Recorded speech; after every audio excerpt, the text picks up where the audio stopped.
नमस्कार। आज हामी नेपालमा आउने आइपिओ बारे कुरा गर्दैछौँ, विशेष गरी अन्य सेक्टरका कम्पनीहरू। सिक्युरिटिज बोर्ड अफ नेपाल अनुसार आर्थिक वर्ष 2082का मुनि 83मा 14वटा कम्पनीहरूको आइपिओ पाइपलाइनमा रहेको छ।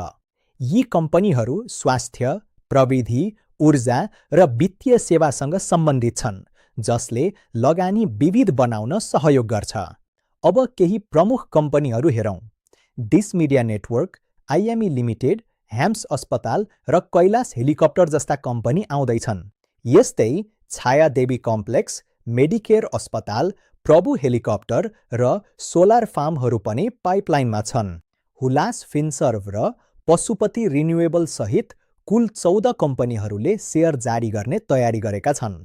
यी सबै कम्पनीहरूले जम्मा 4 करोड 86 लाख भन्दा बढी सेयर आइपिओ मार्फत बजारमा ल्याउनेछन्।